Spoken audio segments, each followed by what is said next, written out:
নমস্কাৰ বন্ধুসকল, কেনে আছে আপোনালোক? নিশ্চয় ভালেই আছে আৰু ময়ো বৰ্তমান ভালেই আছোঁ।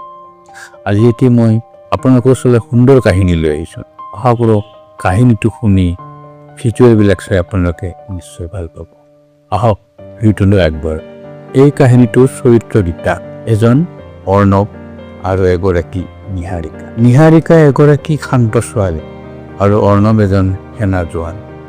নিহাৰিকাই এখন নদীৰ ওচৰত বহি কিবা এটা লিখি আছে। সকলোৰে এটা অতীত থাকে।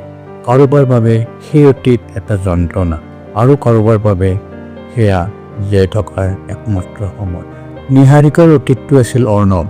অৰ্ণৱৰ লগত নিহাৰিকাৰ প্ৰথম দেখা দেখি হয় কলেজৰ লাইব্ৰেৰীত। তাতেই তেওঁলোকে চিনাকি হয়, কথা বাৰ্তা পাতে, ইজনে সিজনৰ পৰিচয় লয়। এখন কিতাপেই এদিন দুয়োজনে পঢ়িব বিচাৰে। এতিয়া অৰ্ণৱে ক'লে যে মই কিতাপখন অলৰেডি পঢ়িছোঁ, তথাপিও এবাৰ পঢ়িব মন আছিল, যদি তুমি বিচৰা তেন্তে তুমি নিব পাৰা। অৰ্ণৱে কিতাপখন নিহাৰিকাক দি দিছে।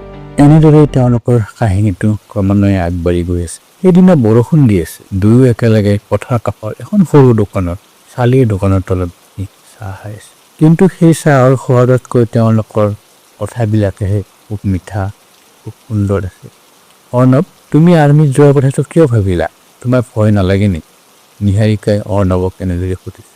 দেশৰ প্ৰতি থকা দায়িত্বটোৱে মোৰ সাহস। তুমি চিন্তা নকৰিবা, তোমাৰ কাষলৈ ঘূৰি আহিবৰ বাবে মোৰ হেজাৰটা কাৰণ আছে।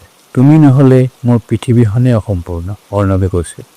অৰ্ণৱে ডিউটিলৈ যোৱাৰ আগতে নিহাৰিকাক লগ কৰিলে আৰু তাই এযোৰ পায়েল উপহাৰ দিলে।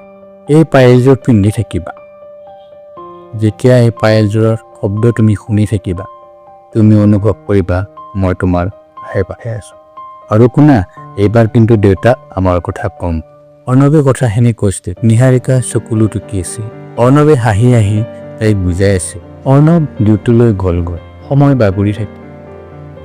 এদিন নিহাৰিকাই ঘৰতে টিভি চাই থাকোঁতে নিউজত এটা খবৰ পালে, সীমান্তৰ সন্ত্ৰাসবাদীৰ আক্ৰমণত অসমৰ সেনা জোৱান এজন শ্বহীদ। সেই সময়তে টিভিত অৰ্ণৱৰ ফটো এখনো দেখুওৱা হয়।